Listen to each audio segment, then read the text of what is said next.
just as an introduction of sorts, what we're gonna go through is quite a lot, but if you have any questions or something doesn't seem clear, I feel free to unmute yourself and ask on the spot, like if it's something that like doesn't sound right, or if you're not sure you heard me correctly, do that. I won't be bothered at all, so no issues. If you have some more general questions, we can leave them till the end of the main portion for the discussion and the interactive segment. So yeah, so again, thanks a lot for like spending your morning, lunch, or afternoon, depending on where you're based here, and taking the time to meet me. I'm Vassy. For those of you that haven't met me yet, I'm a content marketing strategist. I also do a lot of CRO work, and I'm trying to blend these two words together to help my clients build like meaningful relationships with new audiences and existing clients, and to scale those through the digital channels they're using. You can find me on all sorts of different platforms. As a content marketer, I'm very adventurous in testing out new platforms, but the main channels that I use are LinkedIn and Twitter. So that's why I've left those in here for you. And if you want to check more about what I do and what I write about, I have a website and blog on volchanova.me where you can find more information. And again, one final note of sorts, you'll see at the end of the presentation a link where you can download the slides from. So no need, to do a ton of screenshots while I'm talking. You have all that information available. So first off, what I wanted to start with is the reason behind this presentation, the reason why we chose with the Growth Mentor team to focus on distribution and repurposing specifically. And this is something I see day in and day out in the work with my clients. And usually what a lot of content marketers and business owners who are working on content as well do is they hit publish on a beautiful piece of content. Quality is usually, for the types of clients I work with, it's usually pretty high, and they give themselves a high five and then they move on to the next thing. And this is, to me, a very bad way to invest your time. Hitting publish and moving on is probably one of the biggest mistakes I see in clients I work with, because what they've done so far is they've invested a ton of time in creating that content.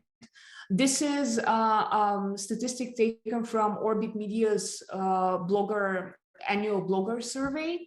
And what they see year over year is that if you're creating blog posts, if you're writing content, you're spending progressively more time in actually doing good work, in actually creating this decent, amazing content. And although this is statistic specifically for blog post writing, it's pretty much the same all across the web, because the content game is getting more and more competitive. And most savvy marketers know that they need to invest in quality, and they need to invest the time to create quality content. So no matter if it's video, if it's visual content, the case is almost the same. Like, it takes a lot of time to produce that content. And at the same time, if you're just publishing and moving forward, you're still going to be plagued by a lot of challenges.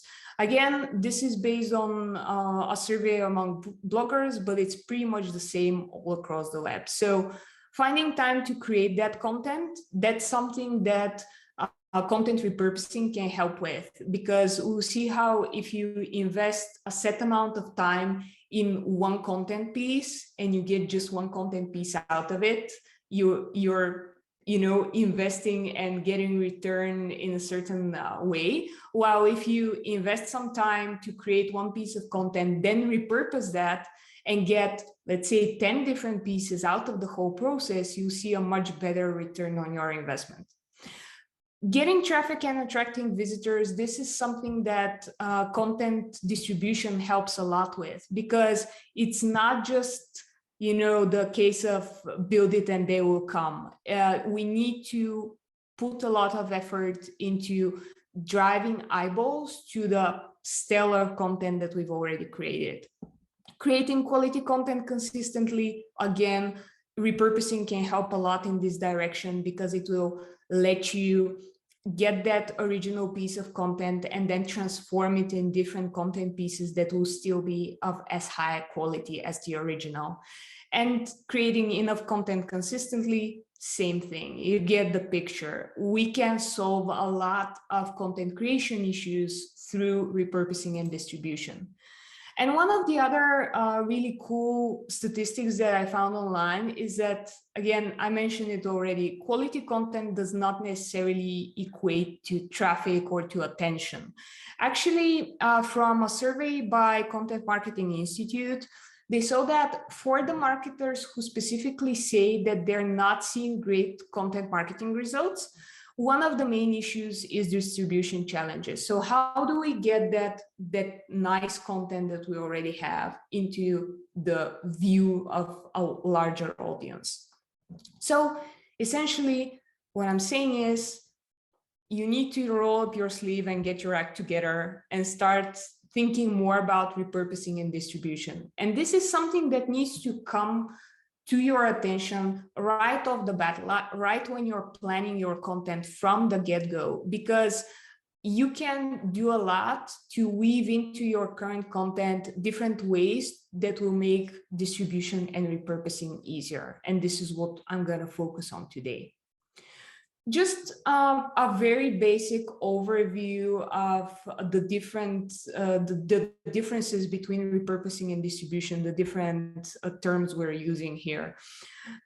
I'll share with you the 4 key differentiators between repurposing and distribution, what they are and why they matter. So first off, it comes from the goal itself. So why are we using one tactic instead of another? With repurposing, our main goal is to make content creation more efficient. It's the idea that we have this one piece of content, we want to create 10 more pieces of content out of that same effort that we've put into research, into outlining, into creating a very nice original piece that we can then reformat, repurpose, chunk up, glue together, or whatever it is. We'll see some nice methods you can plan on using down the line. When it comes to distribution, here the idea is, okay, I have this one really cool piece. I want to drive as much traffic to it as possible. So this is more the case where you're focusing on that sole piece of content and trying to get bang for the buck by increasing the amount of attention it gets. While with repurposing, you have this great original piece of content and you're getting more bang for the buck because you're creating other great pieces of content out of it. So that's sort of like the main difference in terms of goals. The way you would achieve that is, again, a bit different between the two. So when it comes to repurposing, the way we're doing this is to create more content pieces from the same source, essentially from the same preliminary research or basic design we've created. While with distribution, the way we're achieving this is by seeding information in a bunch of different channels that sparks curiosity and leads people back to the original piece. And when it comes to the tactics of doing each of those, with repurposing, we're relying mostly on chunking, so taking one big piece of content and splitting it into smaller pieces that we can then share, let's say, on social media.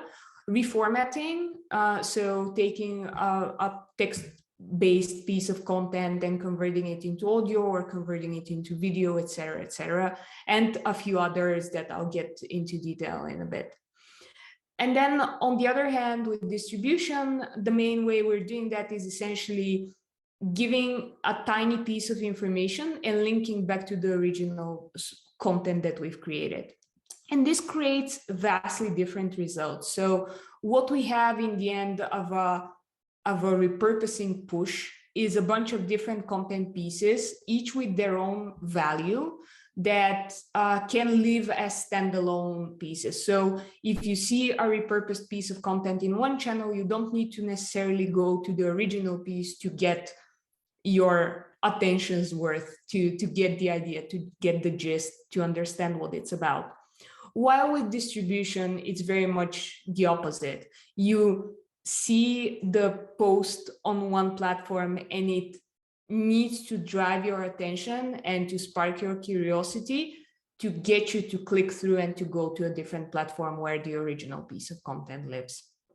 But although there's a bunch of differences, it's also the case where it's not like as clear cut as I'm putting it to be here, because you can actually think of repurposing and distribution as a spectrum. Sure, you have some pieces of content that are very specific, like examples of content repurposing. We'll see some in a bit. On the other hand, you have a bunch of examples that are very clear-cut pieces of distribution. Think of your standard, hey, we have a new blog post published, go and give it a read, here's a link. You know, this is pure distribution. We're not repurposing anything from the original. But the most interesting cases come up when we're actually blending the two together. So we're creating something original, so sort of repurposing, and we're still trying to leave some questions unanswered and get the person to, once they've seen, consume that content that has given them some sort of information, and then we need to drive them to click through and to go back to the original. So these formats are sort of somewhere in the middle between the two.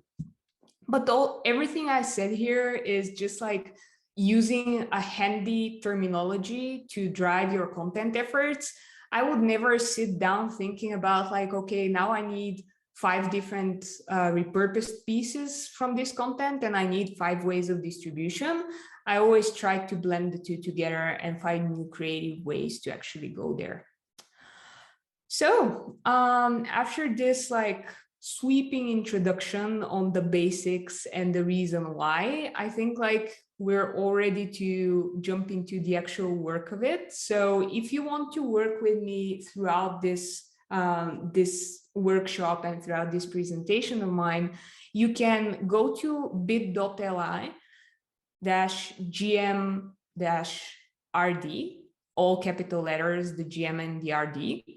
And you see a Google Doc that you can copy, a Google Slides deck that you can copy for in your own account, and you can start jotting down some ideas about both repurposing and distribution as we go along today. So my advice here would be to just, you know, pause for a second. I'm going to pause with you for a sip of water. Think about a recent piece of content you've produced that you're pretty proud of, that you think can make a good repurposing and distribution target, and use that for the rest of this talk to jot down some ideas and to create a plan on how to repurpose and distribute that original piece.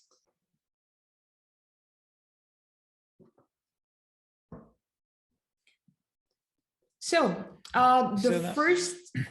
yeah. So I just had just a quick question. Can you define?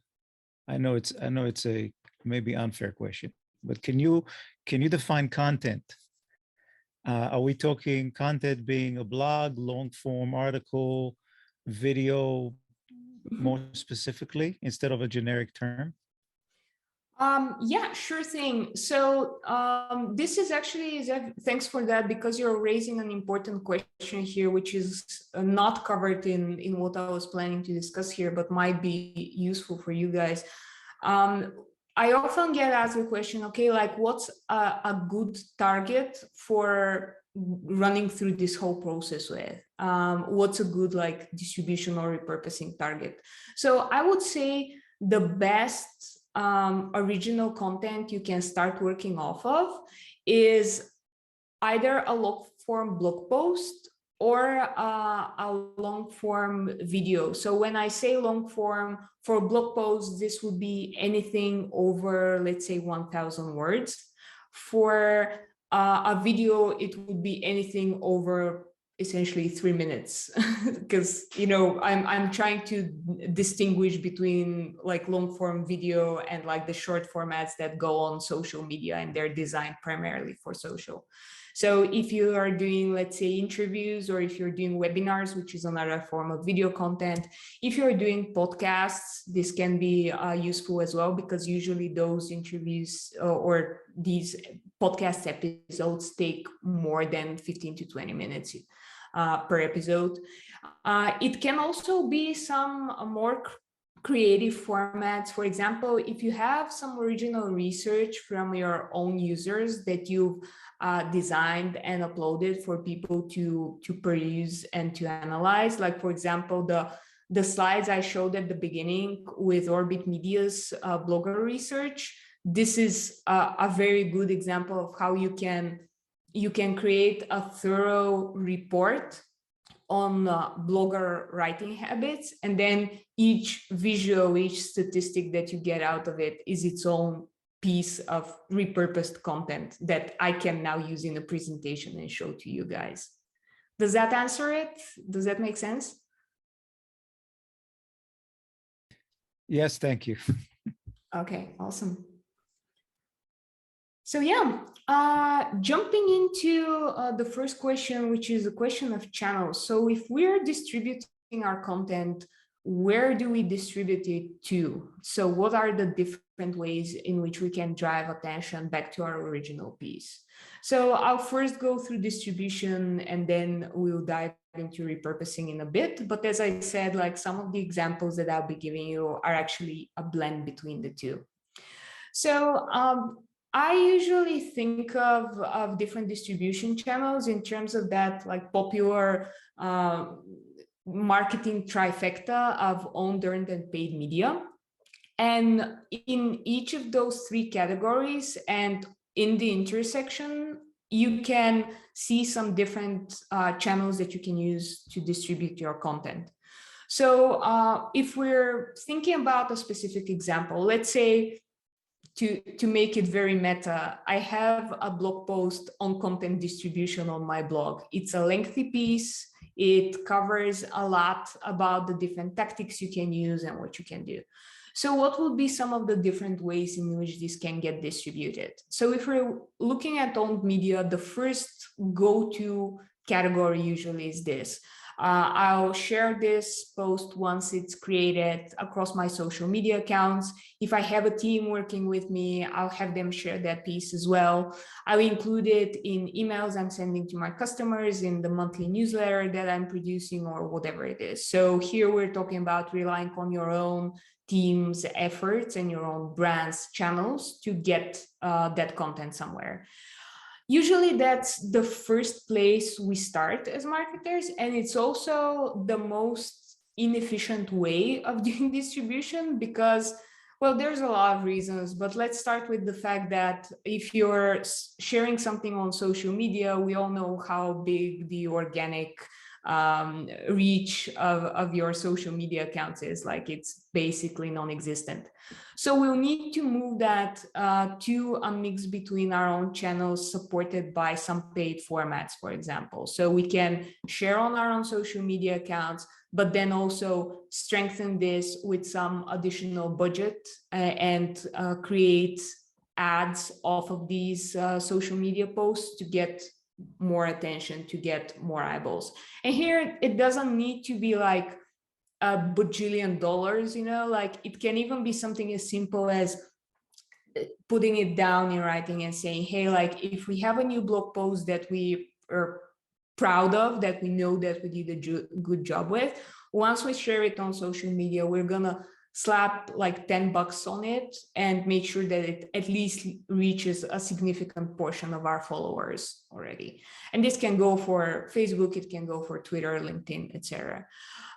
There are some situations where you can even think about creating search campaigns for content, but these would be more specific. So I'm not going to go into the details. If you're interested, we can discuss it in the interactive portion of our session today.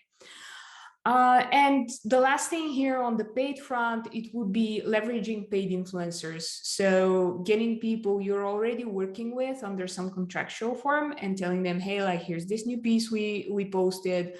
Maybe we feel that it's a nice fit for your audience. If you think so as well, you can share it. We'll be very happy to see that. So this is sort of like how we go from owned completely to paid completely, or bridging that like gap here in the middle between the two and getting like a mix of those two different efforts. The third category that I didn't cover at all up till now is earned media. So this is any referral traffic, any additional attention that you're getting from other people that you have not paid for and that you've attracted through your own efforts. So this is where this build it and they will come mentality usually works, because people usually say, hey, like, if this content is really nice, then people are gonna share it, they're gonna share it with their audience, they're gonna link back to it and see those amazing results, but you still need the other two to actually get those initial people to see that content and to actually like it enough to share it and to link to it. One of the things that I'll be talking to you a bit more in a bit here is media outreach. I feel that for specific pieces of content, doing a bit of digital PR and getting the attention of journalists can do some amazing things with your content. I even have like a few case studies where we've actually done that, and it's proven to be very effective. So the way you know which channels to use is actually like, talking to your audience and getting them to actually understand, to actually open up so that you can understand what channels they're frequenting, where they are getting additional information from. So asking questions like, how do you usually discover content related to like content distribution? In this case, this would be the problem that I'm trying to solve for marketers. Or what other sources of information do you use to learn about digital marketing? Or what are some of the specific publications or blogs or podcasts or even experts and influencers you learn from when it comes to digital marketing? That sort of questions will give me ideas about what are the influencers I can work with for getting earned media and paid media. What are some of the channels where I need to be present with my own social accounts, let's say? What are some of the publications that I can reach out to, or blogs that I can reach out to with digital PR? And this will help you build that strategy. How we're getting that information, there's a bunch of different ways you can do that, but usually it will be a mix of some qualitative research formats, like asking people in some of your onboarding emails, asking them to share more about the ways they consume content, or even putting up an annual reader survey and getting people to share with you like what they like about your content, but also where they're getting information from. This is a very cool example for Intercom here on the side. I've even linked it here, so you have it in the slide deck. Intercom runs an annual reader survey where they ask about like what content people find interesting from their own content. So it's sort of like a content benchmark almost. But they also ask a bunch of questions like the ones I showed on the previous slide. So they're trying to constantly understand and upgrade their understanding on like what are the channels they need to be present with, what are the experts they need to communicate with, and how they can get the most of their distribution efforts by knowing more about their audience. So when it comes to the actual distribution and getting that attention, there's a bunch of different tactics you can use. So I'm giving you some of my favorites and some of the ways that I have seen like not utilized a lot, but giving great results. The first thing that I always ask people is how, like, you've now published this piece of content, how many times are you going to share it on your social media channels? The most common answer is, well, I'll share it once it's published. People will know. Well, that's not the case, because You know, like if 1 or 2% are seeing your social media updates organically, then you know that you have not reached any significant portion of your followers with that one-time tweet or post or whatever. So what I do is I try to create, for each new post I'm sharing, I try to create 5 or 6 different social media updates about that one piece of content, and I space them out within the first 2 or 3 weeks of launching that new piece of content. That way I know that people will see more about that content. And even if they've seen one of the initial posts, like for example, the announcement that there's a new blog post that I've published, if they see the next one, they're still gonna get some interesting insight out of it, or they're at least not gonna think, oh God, like you shared that same thing like 2 days ago. Who are you kidding? Just start sharing new stuff, you know? So you'll be able to drive the attention towards that one piece of content with a bunch of different points of view. The next thing would be sharing across your whole team's social media accounts. For example, Buffer is a great tool where you can link up all your team's social media accounts. And then once you have a new story published, let's say on your blog, you can suggest to them, hey, here's this ready-made tweet talking about this new piece of content. The only thing that one of your team members needs to do then is just approve it, and it will go and get shared through their own social media account. So getting more people to share about that content internally is also a very easy win that you can use. And continuing to share on about that same piece of content down the line is also important, especially and obviously mainly for evergreen pieces of content. So pieces that will continue to be interesting for people to read in like a month, 2 months, 3 months. One really cool feature I found like a year ago and simply can't live without is co-schedule. They have this feature called Requeue, where you add a bunch of social media posts, and each time they see that you don't have anything planned on your social media account for that given day, they pull out something from that queue and share it. It's a very easy, no-brainer way of setting up a backlog of shares of your older pieces of content that people might have forgotten about, or may still haven't been following you when that first series of shares occurred. So it's a way to resurface that older pieces of content. I've been using it for 2 years on my personal blog, and still to this day, there hasn't been a person saying, hey, like you already shared that like a month or 2 months ago. So you can use that. I can give you like a personal guarantee.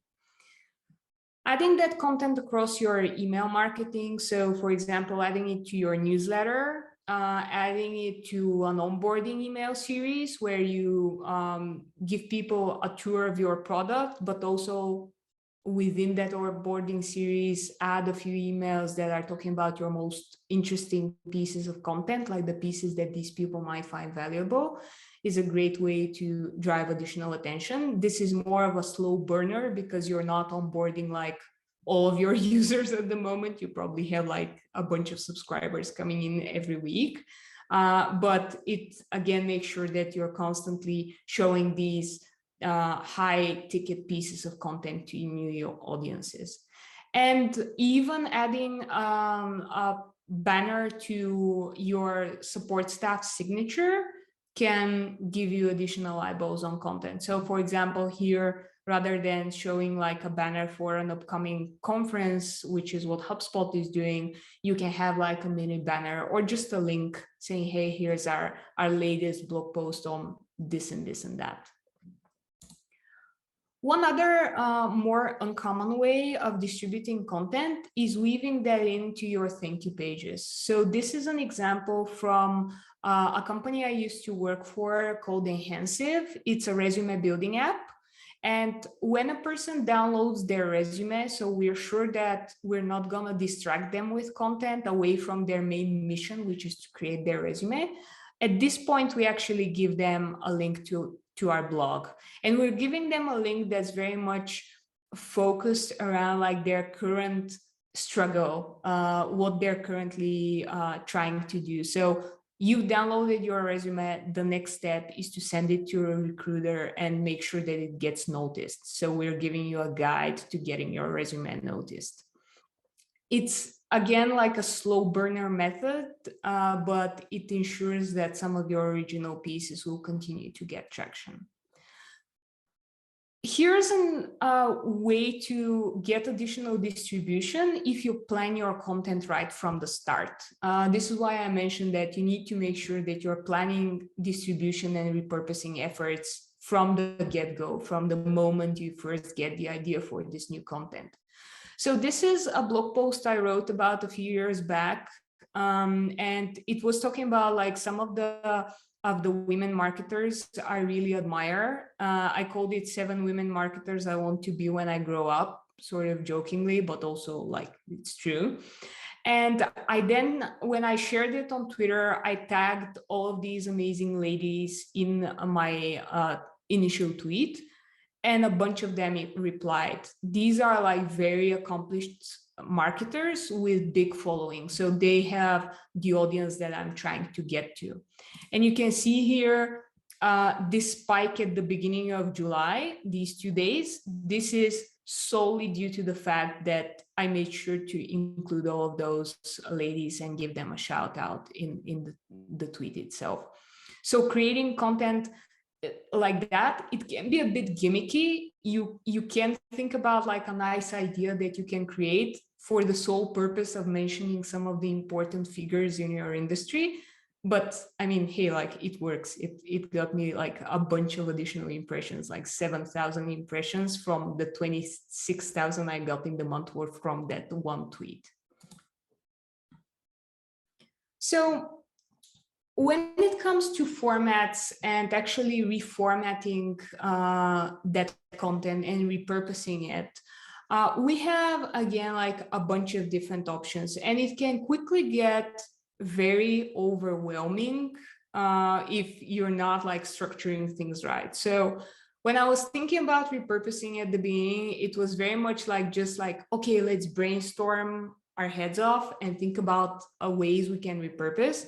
But actually down the line, I found that I can essentially group the ways I can repurpose content into a few specific categories. So there are 6 methods that I usually use to repurpose content. And I go through each of those categories, look at my content piece and say, okay, like how can we do each of these in step? So first off, you can change the format. So that's usually the most common repurposing methods. You can create a PDF version from a blog post, a short video recap from that blog post, or you can even use one of those automated services that are now pretty good at reading content, and you can add a link for people to actually listen to your blog post rather than read the whole thing and stay on that page. So changing the format, text to video, video to audio, so on and so forth. Like it's pretty standard. So I guess you've all already thought about that anyway. The second way of repurposing is getting that new format of content or even the original content we created and just moving it to a new channel. So a video that we've posted on Facebook, we can, if it's a short video, we can then post on Instagram. If we actually did a Facebook Live, we might get that recording and put it on our YouTube channel. So just mechanically taking that one piece and moving it to a different channel that still works well with that piece, that's an easy way to get additional attention. There's a method that I call changing the owner, or you can think about it as getting your content from your publication to a different one, from your own channel to a different place. So this can be, well, essentially what I'm doing now, because I wrote a very detailed post on content repurposing, and I repurposed that information for this presentation, and I'm now benefiting from the whole of Growth Mentors audience to drive attention to what I've already created in terms of content. This presentation took me just like an hour to create. because I already had the content ready and I can repurpose it as a guest talk for a growth mentor workshop. Changing the scope is another one of the most popular ways of thinking about repurposing. So getting like a short video from a long interview, that's usually one of the common ones. Another one I really like with clients who have their own podcasts is to get an audiogram off of the original piece. So let's say the podcast interview is 1 hour length. You get like these super interesting 2 minutes of discussion. You take them out, you create them in a visual format where you can also share that content on Facebook or Instagram, for example. And then you make sure that this piece is juicy enough to spark curiosity. And you tell people, hey, like if you want to hear the whole thing, here's a link to the original podcast episode. That's a way to chunk up the long form content into shorter forms for social media. Or you can go the other way around, like combining a bunch of different blog posts that are talking about the same topic and packaging them as an ebook and using that ebook as a lead magnet, for example. This is another way where you're using the same content. You're just not going from in the more typical way of from long form to short form, but you're going from a bunch of separate short form pieces into one bigger piece of content. Changing the audience is another way of repurposing. So getting content that's even in the same format from one channel to another. A newsletter piece that you send to your subscribers can become a blog post more often than not.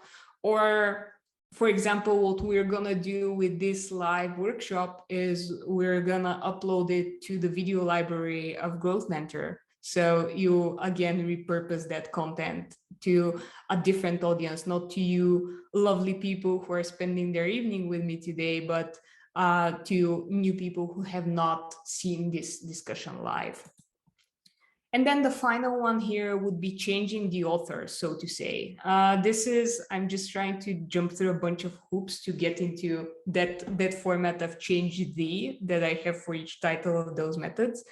What I mean here is that you can use your audience to create new content on top of your existing one. So for example, if I take these 6 repurposing methods and I share them on LinkedIn with a question of, hey, which one of those have you used so far within the last 3 months for your content?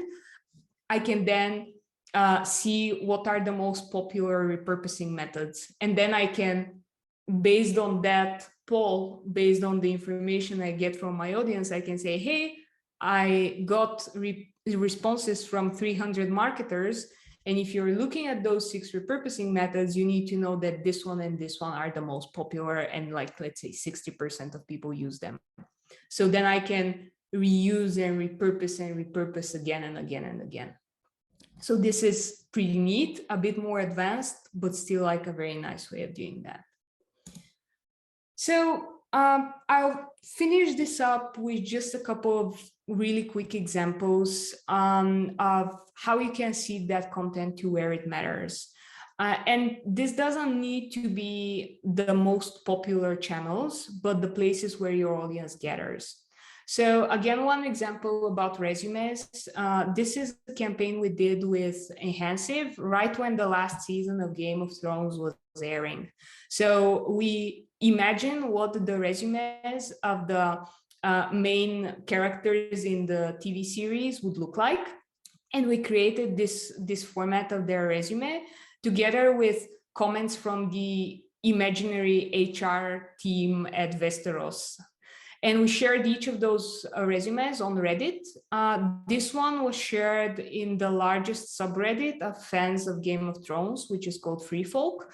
And it stayed on the first page of that subreddit for like a day or two, right when there was a lot of attention towards the last season of the series. We got a ton of views right here within Reddit, which was the important thing. Remember, like repurposing is all about getting more attention to this standalone content rather than bringing people back to your own channels. But we did that as well, because in the comment section, we had a link to the original blog post where this and all the other 4 resumes we created existed. So we got not a ton, but we had 300 people who were highly engaged and spent a ton of time on our blog just reading about the characters from Game of Thrones and consuming like the very striking visual format of our resume. So did our job through repurposing within the channel where people were already living and breathing Game of Thrones content. Getting social outtakes, that's probably the easiest you've seen. So this is an example from a growth hacking agency I was working with called Hypergrowth. We created a series of interviews with growth marketing experts. So they were recorded, it was about like 30 minutes each. And then we got short pieces of those interviews, like about, let's say, 1 or 2 minutes, and we shared those on social media. This is an example from LinkedIn. And again, this piece, like Heinz talking about growth experimentation mistakes, was a standalone piece, like you could understand his opinion about growth experimentation mistakes in one go, but it was still telling people, hey, if you liked what he had to say about this, go check out the original interview and you'll learn even more. And since I mentioned earlier digital PR and outreach, this is something that's not utilized as much as it needs to be by marketers, and it can give great results. So again, another example from Enhensive. Right at the end of Barack Obama's second term as president, we created his resume and seeded it to specific media where we knew there were journalists who were interested in Barack Obama as a person, not just like his status as current president. So what we got out of this campaign, and we've obviously run a ton. I'm not showing you the 29 that didn't work. I'm showing you the one that got us a big hit. So you need to be patient about these things. But we got a mention in Inc.com, which wasn't just about the Obama resume example we sent them. It was actually a great review of our resume platform, comparing it to Microsoft Word and saying how much easier our tool was to use in comparison. So just to recap, basically what it all comes down to and how you can increase that content efficiency is, once you have that original piece of content that you've created, your long form blog post, your ultimate guide, your video interview, your webinar recording, you find ways to chunk up that information and change it up and reformat it to create a bunch of different pieces of content. And then you seed all of those into the new channels that you know your audience is in because you've done your research, what we started with. And some of those pieces will be standalone pieces of content, so they might not even mention the original at all. Some of them will actually be getting you back traffic to that original piece of content. It's not something I've pioneered. Gary Vee actually has a great presentation where he's talking about exactly these 3 steps. So you can check that as like additional reading.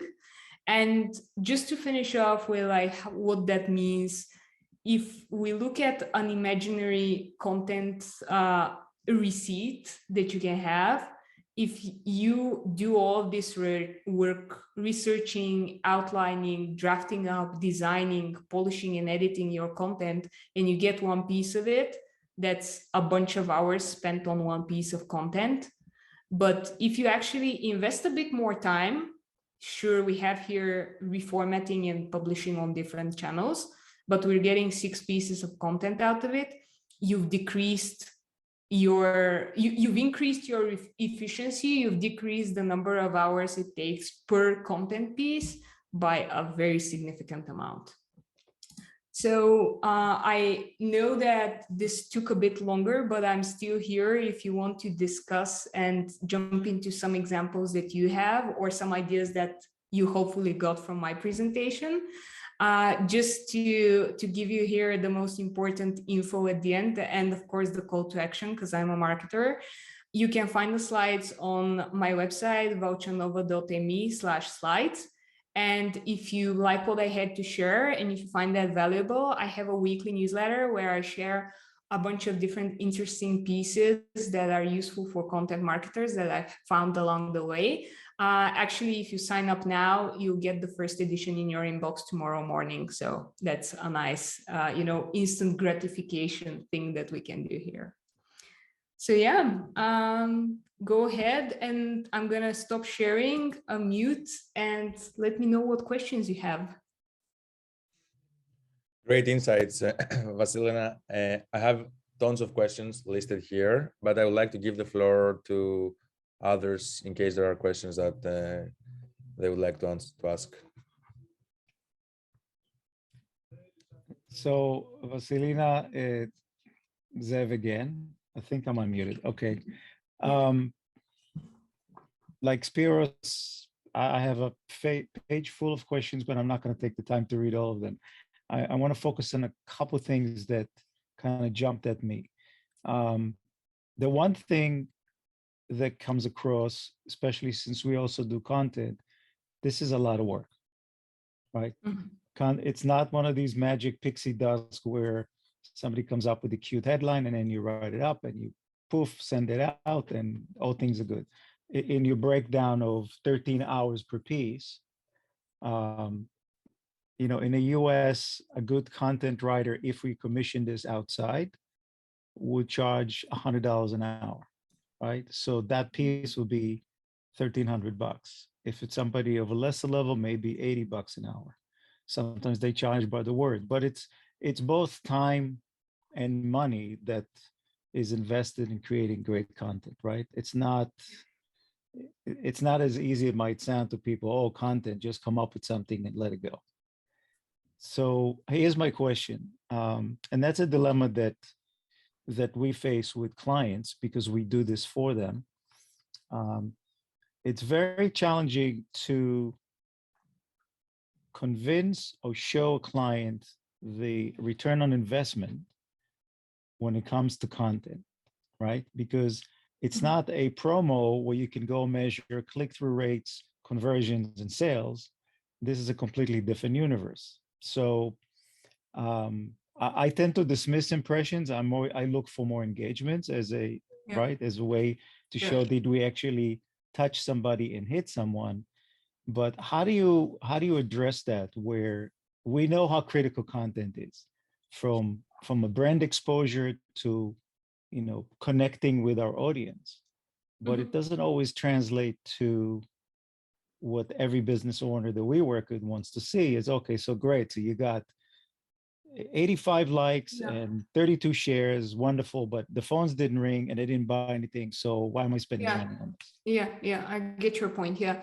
So what I usually try to do, especially this is something I usually address right at the start if I'm working with a new client.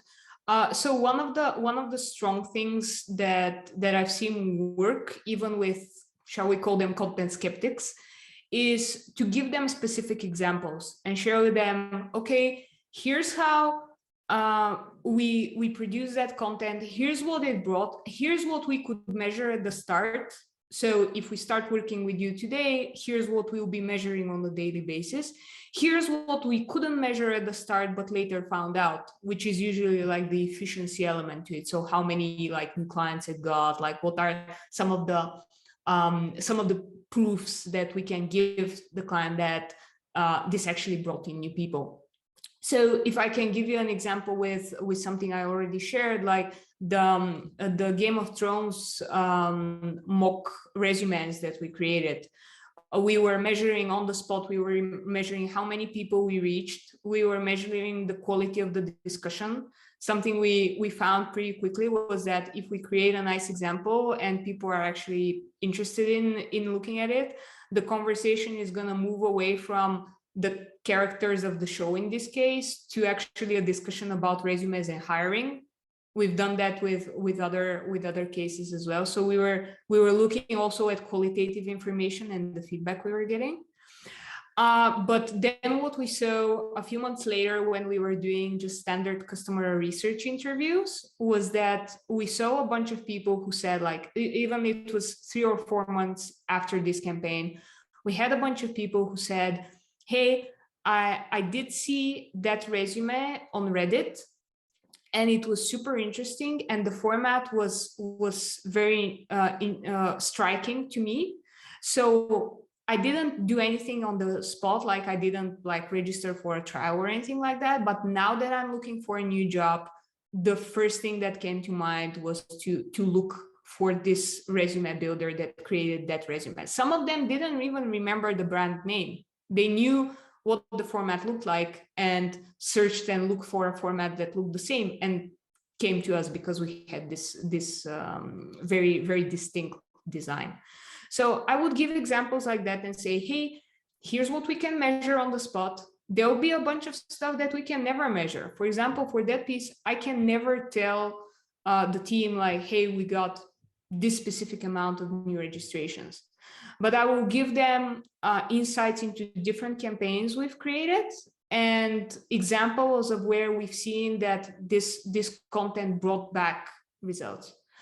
What I'm very weary of is getting on clients who want to see the return on investment in monetary form. I mean, right on the spot, like tomorrow I need like this blog post to bring in like a certain amount of dollars. I would, and I know that this is sort of like a liberty that I have that not many people do, and I'm grateful for it. But like if I see a client who's very much pushing for specific monetary results on the spot and doesn't get what I'm trying to say with that whole discussion, I would rather like pass on the opportunity than, you know, work with them and then need to answer a bunch of questions down the line.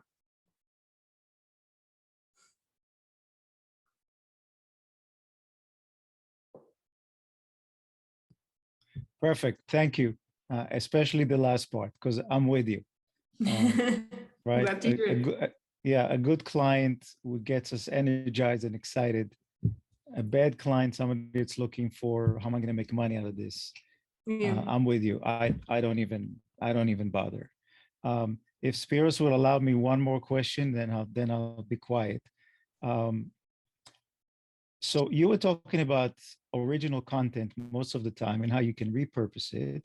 Another good way to get content is to curate content that's already out there that's highly engaging and repurpose that in sharing something somebody else wrote, which is also interesting. So here's my question to you. One of my favorite apps or platforms of all time is BuzzSumo, where it allows us to put in a search phrase and it curates all the content that's been written, from newspaper articles to videos, and rates them in terms of engagement. The problem is, like everything else in life, they got so good and popular, their monthly fees are way beyond what anybody wants to pay. Is there something, a similar tool that you might be using or came across that can deliver sort of like what they, I don't know, there's no one really comes close to what BuzzSumo does, but close enough would be good for me. I would sort of go in a bit of a different direction here and give you two recommendations as well. Seeing one particular piece of content that did well doesn't necessarily tell me a lot. Like if I see that a particular publication have this amazing blog post that brought in like a bunch of social shares and a lot of engagement and a ton of traffic, I wouldn't necessarily know what's the reason behind that. What I usually try to do is look for successful accounts who are successful in a consistent manner, because this is essentially what we're trying to do. You know, like you're trying to not build like a one-off wonder, a one-hit amazing like content piece, but you are trying to have consistent success. So I'll look for accounts that are interesting for our audience, that are catering to my same target audience. And I'll try to sort of reverse engineer how they're successful by looking at their content over a longer period of time. And for this, I usually look at SparkToro as a platform. Like, it's useful for a bunch of different like research goals, but for this thing to get an understanding of who are the most popular accounts within the given niche, this is what I really enjoy and where I find a lot of inspiration when it comes to content. Okay, great, thank you. Sure. Anyone else having questions?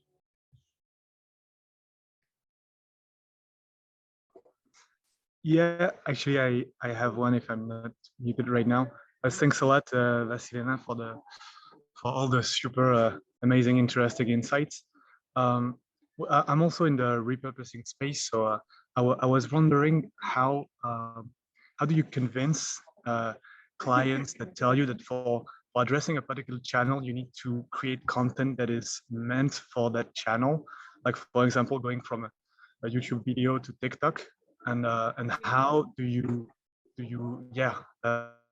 take the repurposing in that kind of thinking where people are saying that no, I can't do that. I need to create content that's specific because each channel has its own code. So I'm really talking about video here more than text. But yeah, super eager to have your insight on that. So there are two tricks that I can share here. So one would be to give it a go and show them with a particular series of, let's say, it usually doesn't take more than like 5 posts that are like fully repurposed without any change to the format that look, to me and you, might look ridiculous even shared in a different channel, and 5 pieces of content that are created with this channel in mind, to see the difference in engagement and the reach we're getting. So from then on, it's usually an easy sell where you can say, hey, like, give me this this initial like investment in budget or in production time, whatever, just so I can show you like how big the difference is. I can give you stats from other accounts, but this might not be fully convincing. So let's try it out. The other thing that I try to do, and it's even like as a first step, to be frank, is to when we're creating a new piece of content, we're recording a new video, let's say, I'm looking for a type of content that we're already producing that would fit more easily into the new channel. So to give you a specific example, I'm working for this NGO that does science communication. So we're creating popular science content. We have 1-hour videos of in-depth interviews with experts. We have a format that we've created for social media that we're currently sharing on Facebook and YouTube, which is 3-minute short videos with super curious facts about like different scientific fields. I would natively, like, if I want to go into TikTok and show that this is a channel that will work for us, I'll take the 3-minute format rather than the 1-hour session, because it's obviously like a no-go. And what I'll try to do the next time we're recording a bunch of videos for that 3-minute format, I'll just make slight adjustments to the way we're doing the production that will allow me to repurpose that content for the new channel in a way that works. So if we're doing the recording with the presenter standing like a bit farther back, just so we can then crop it in a vertical format just as easily as using it as landscape, then this will be enough to create that like low fidelity content piece as an example that this will work well in TikTok, for example. Thanks a lot. That's super helpful and insightful. Thanks. Great.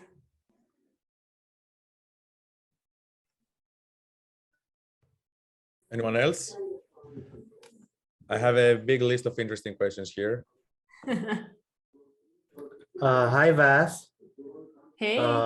Yeah, so I'm just like a beginning content marketer, and I had a very important question that I want to ask you. When you were discussing the slides regarding how you can repurpose content, as in you can link content to older pieces of content.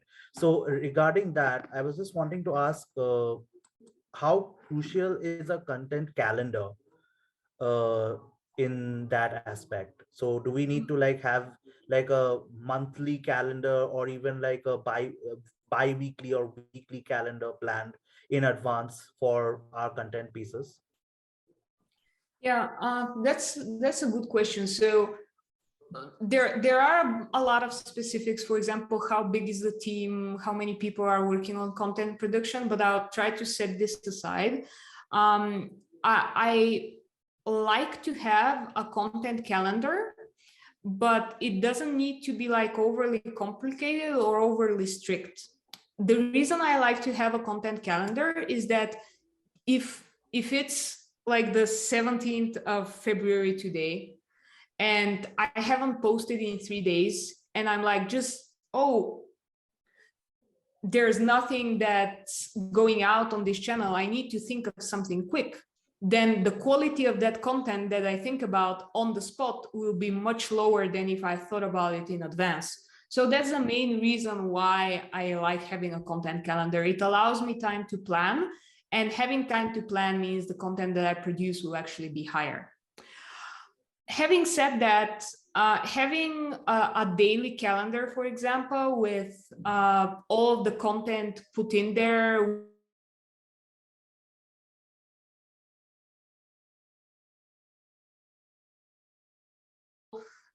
social media manager, and no one else is managing that calendar than you, then you don't need to go over all of these details. But if maybe the ideal level of detail that I would like to have is to have like a sample weekly calendar. So what are we sharing across the different channels each week? And I would like to look at, on a monthly or on a bi-weekly basis, at the social media assets that need to be created in order to feed that calendar. So if I'm looking at this standard weekly calendar and I say, okay, for the next 2 weeks, I need 4 image posts with like inspiring quotes, 4 gifts with kittens, and 6 different in-depth interviews with people on Growth Mentor, then I know what I need to produce, and I roughly know when I'm going to be sharing it, but the exact details on that don't necessarily matter. If they do matter, if you have a big team, then for sure, yeah, you need the coordination element of it, but it's not always the case. Right. Yeah. Thanks. That was really helpful. I'm looking forward to your newsletter next Sunday or this Sunday. Yeah. Awesome. Yeah, cool. Anyone else? Okay, if somebody wants to ask something, please interrupt me. Vasilina, I hope you have a few minutes for some questions that I have collected. So I have recently started going deeper in content with Growth Mentor. So I'm learning every day new things, and your presentation has inspired me to ask a few questions that, I mean, they're very, very useful insights for me. So, but before that, I want to specify what's the purpose behind developing content?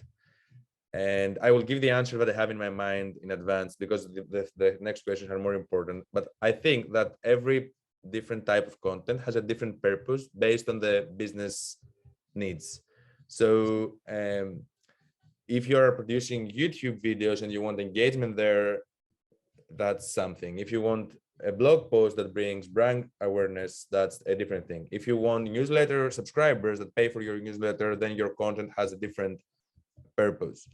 But what are your thoughts around the why behind why we do content? So I think you covered the basics pretty neatly. I'm gonna draw on my answer from the definition that Content Marketing Institute gives of content marketing. I'm not gonna quote this, that's like super academic and not my style. But one thing that they have in their definition is they say that content is used to attract, engage, and retain audiences. So one important fact is that content can work on each stage of the funnel, and depending on your business goals, it might be the fact that you're only producing content for your existing audience customers and you're trying to build loyalty. Or it might be the case where you're trying to draw additional brand awareness. Like it doesn't matter, but it's servicing the business goals by presenting content that's useful at different stages of the customer journey. And that's actually the second element, is making sure that you have like a specific profitable customer action, as they call it, that's useful to you as a business, but also it's to the benefit of the user. I don't believe in like, you know, selling via teleshop style, like where you're just pushing product no matter if the person actually needs it or not. But in the long run, you need to make sure that whatever content you're creating, you have a very good reason for it. That's not, we want to get additional reach on social media, we want to get additional likes or followers on our account. So what? Like if you already have the followers, what would be different then? So getting to the bottom of that connection will also help with what Zev mentioned earlier, like how do we actually measure the effect of that content and how do we measure the success of it? I'm a bit rambling here, so I don't know if I answered your question or not. You actually answered, because like there is content. So the confusion comes from me listening very frequently and reading recently a blog that was speaking about that, about how important, how correlated is content with search engines and where you rank. Because you know, search engines are an essential part of the internet. They serve as what's out there. Without them, we are a little bit lost in the ocean, because they bring us they are a very important part of our browsing experience. So yes, ranking and having volumes from search engines is very important, but there are other types of content, for example, email marketing or other types that aren't searchable. Actually, they are not part of search engines. You might do, as you said, you might do email marketing for retention purposes, and as a result, the search engine, I mean, it doesn't even know that it's there. Exactly, yeah. So since I'm new and a little confused, I'm trying to understand, this is very basic maybe. I guess that there are old forms of content and new forms of content. For example, TikTok is a quite new way of engaging with content. Are there new trends? Audio, for example, podcasts are not like a 20-year-old trend. It's like a 5-year-old format that is trending as well. Are there new content formats that we might be neglecting or ignoring? So I think that audio for sure is a big trend. We're seeing people finally give podcasts the attention they deserve, which I'm super excited about, because I've been listening to podcasts like, you know, a true hipster before it was cool. So I'm very happy to see that audio content is getting additional attention, because up till now, like, even if you think about like the amount of time that people spend running in the park, being on a spinning bike, spending time in the gym, doing the dishes, or commuting to work, which is currently doesn't necessarily happen, but still, there's so much dead time that can be enriched by audio content that is just like a no-brainer to create content there. The other thing I really like to see is it's not so much a new format or a channel, but it's a trend that we're seeing through TikTok and through some of the newer like Instagram aesthetic that has been happening around. And it's a trend of authenticity, which I find very refreshing and very interesting. And what we're seeing, especially with TikTok, is the fact that you don't need to be a big brand or have a huge production budget to create a hit. You just need to know what your audience is in for, and you need to be yourself and give your personal spin to that content. And by personal, I mean in the context of being like a solo consultant marketer as I am, or it can be being authentic as the personality of your brand. So this is a new thing I'm pretty excited about. And it can even be a way to create content about very particular quote unquote dull categories. Actually, something I recently found out was this amazing influencer on TikTok, and she's doing videos about Microsoft Excel shortcuts. Like, I cannot imagine like how you can make that an interesting topic, but she did because she's passionate about the subject and she's knowledgeable about it to teach it to others. She's called Miss Excel, by the way, on TikTok. So if you want to look at her, she has something like 750,000 followers. And like some of her videos have like a few million views, which is like bonkers, like talking about like VLOOKUP and, you know, left-right functions and so on. Cool. Yeah. Thanks for the answer. So I'm trying to reverse engineer this and trying to understand if there are new content types that I consume or I'm interested in consuming in order to understand if there might be a fit for our work in the space. For example, I noticed recently that at least in Greece and probably all over the world, Pinterest has been growing crazily. But I'm not sure whether images as what's shared in Pinterest is a fit. There is a fit between this type of content serving, let's say, and brands that are more active in other spaces. And there is this strange relation between TikTok influencers with Microsoft Excel, as you said. Like, it's a paradox for me that Excel is something interesting on TikTok. So I'm trying to understand, would there be, because we have been talking about content in forms of audio, video, and text mainly so far. So images is another form that, for example, Pinterest is growing and is serving images all over the world, or maybe stories on Instagram with static images. Are images a form of content that could be get in the mix that we have been discussing so far? Yeah, for sure. I mean, if there are people who are interested in the format, then it makes sense to create content in this format if it fits your audience. So for sure, there are brands where images are the thing. I have like drawing from personal experience. I used to work with a client who was selling luxury furniture and home accessories, and they were very big on visual content. So a very natural fit was Instagram, for example, Pinterest as well. Finding that connection between a channel that's currently big and your particular niche might be challenging. Like, for example, I don't have off the top of my head a good example of growth or marketing people or brands who are big on Pinterest, but it might be the case where it's a mix of things that you didn't previously think fit well together, as you said, with the Excel example. A place where I would look for that would be in niche communities where my audience gathers.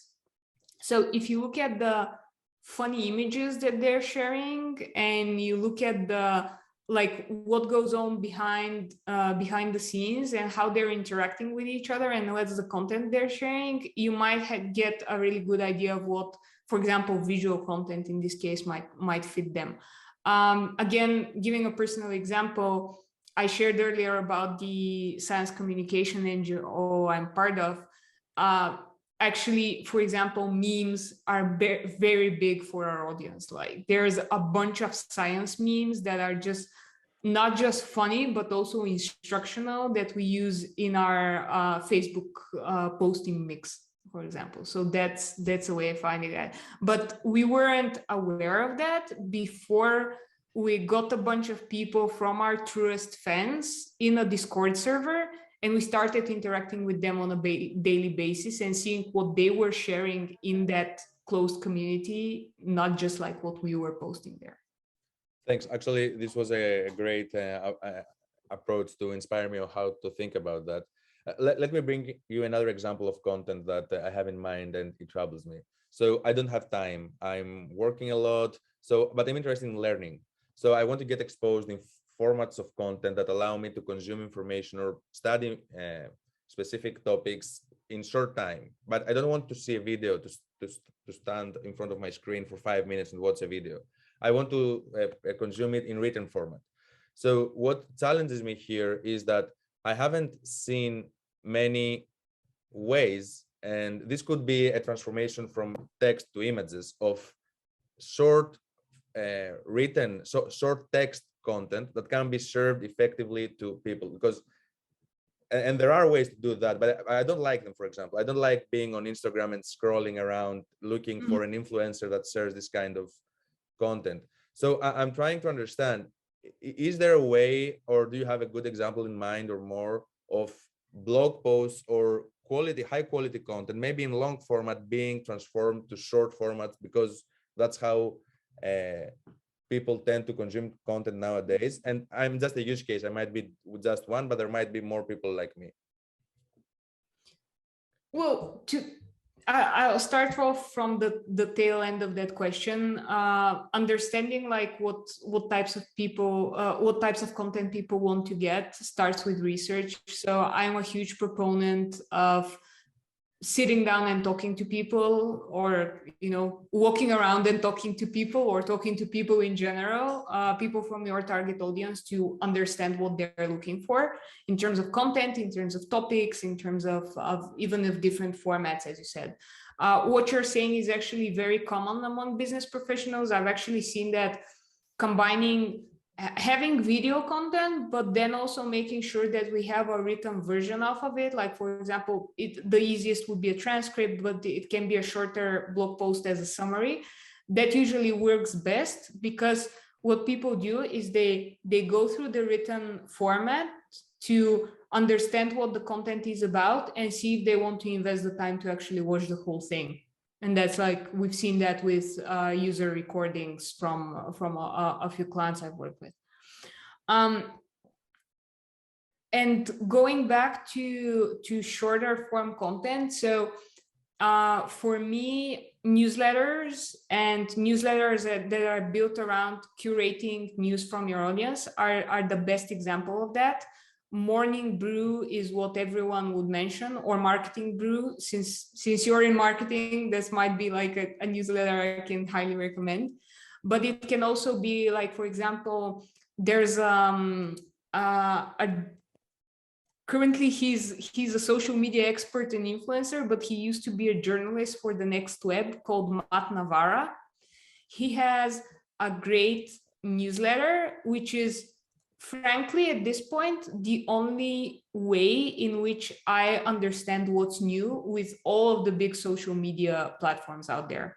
I'm just gonna give that a real quick search, and share the link in the chat. But these are examples where these people are not even creating necessarily their own original content. They're working mostly from curating news and current affairs and stuff like that, but they're still bringing huge value to your audience, because this audience is starved for time, and the more time you can save me on actually looking for new information, the more golden you become in my eyes. Yeah.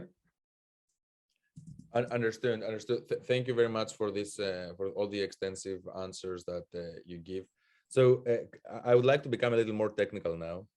So I'm trying to understand the balance between pure content creation. For example, let's say that I share a session with you on Growth Mentor, and then I go and transform my notes out of the session into what I learned. And this is like a very pure, non-technical in terms of content-wise. I mean, non-technical piece of content that has in it all my learnings, all my problems, all my solutions and next steps out of the problem that we discussed.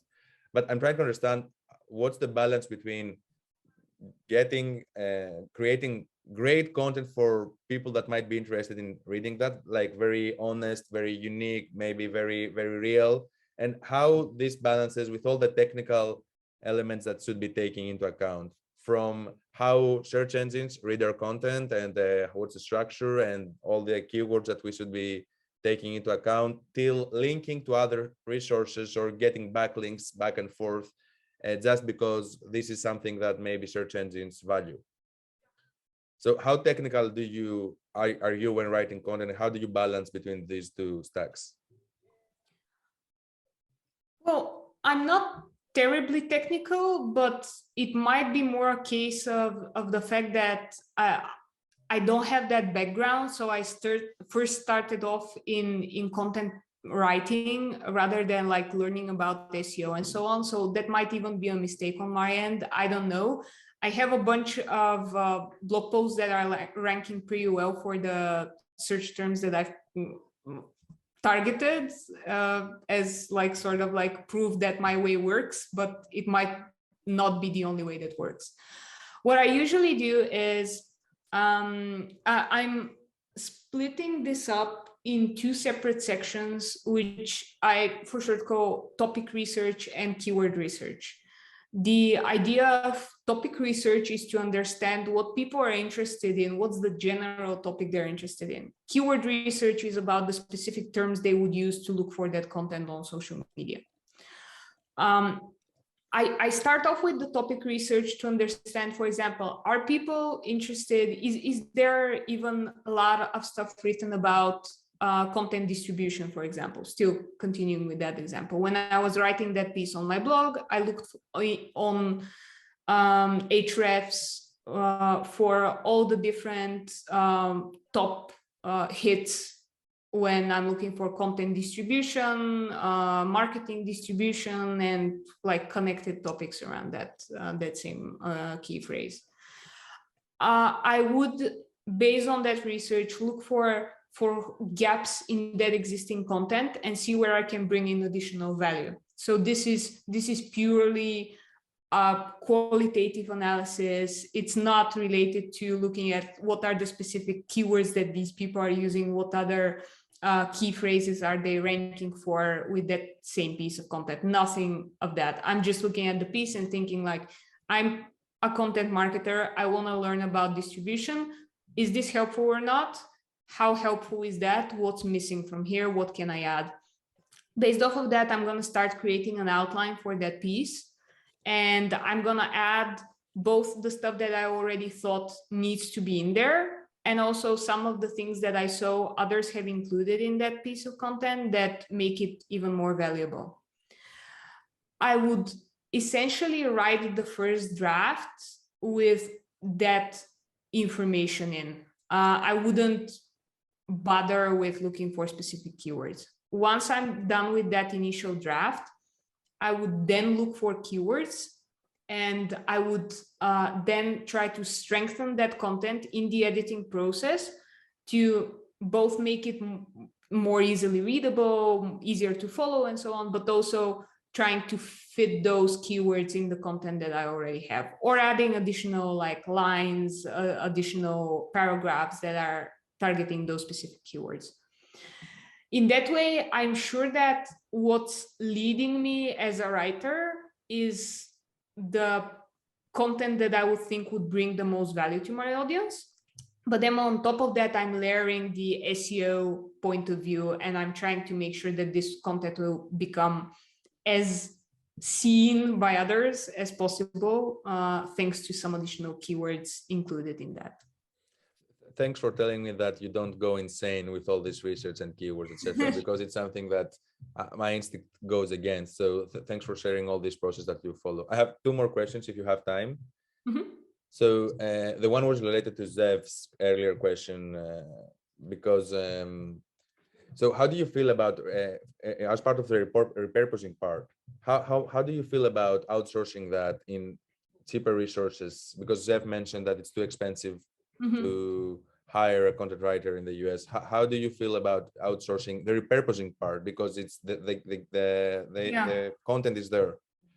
Is it something that's common? Yeah, for the repurposing part and the distribution part specifically, this is very easy to create a workflow from and get external help with, to delegate that to someone, and so on and so forth. I wouldn't obviously delegate from day one. I would try to do a few iterations at the start to start creating new content and to repurpose this piece of content in the new format, just to see how that works. If there are any questions that arise, if there are new ideas, because the third time that you're doing it, you already know a few things that didn't work down the line. And it's easy to skip those issues when you're delegating that to someone who has even less context than you do usually. So I will keep those few initial pieces fully on my end and working on them personally. And then once I know that I have a pretty good idea of what that flow looks like, I'll explain it to someone else and add someone else in the mix to delegate part of the work to. Thanks. I guess it's more difficult or easier from piece to piece, depending on what you want to do. Mm-hmm.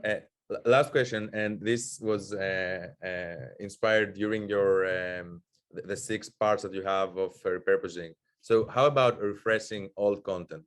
So you have old pieces and you go back and refresh them. Is that a way, can this be considered a way of repurposing? Because I have, out of discussions recently that I have been part of, refreshing content is something that works recently, and Google or other search engine value. Can this be considered repurposing?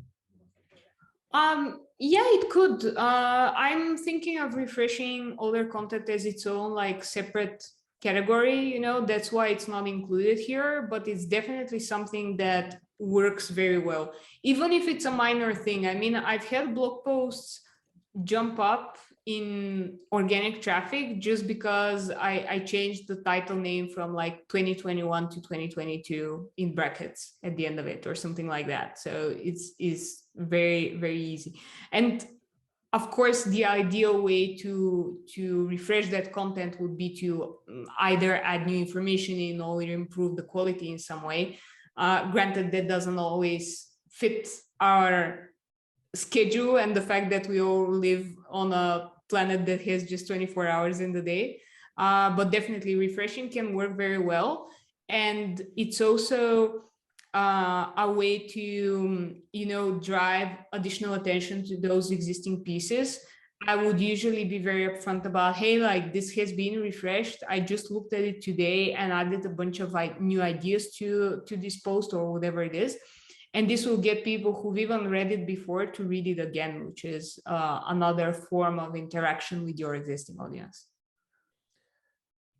Thanks a lot for all the spacing to answer, to go through all these questions that actually were written while you were presenting. So they were kind of original. I wasn't prepared in advance that much.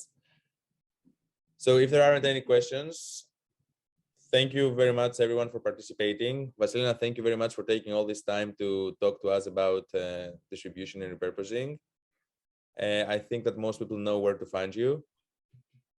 And yeah, thank you very much for taking all this time to help us. Yeah, thanks for the invite. I love sharing more. That's actually the main reason why I'm on Growth Mentor anyway. So if you guys are on Growth Mentor and want to discuss this in more detail, I'm currently suffering from a lack of time, but I'm going to open up new sessions in my profile in the beginning of March for March itself. So it's going to be more easy to book a session that's coming up with a close talk date, as it were. Great. So I hope that some of us might meet you in March, and thank you very much for this wonderful evening. Yeah, thanks a lot, guys. Have a nice day. Bye. Bye-bye. Thanks. Bye.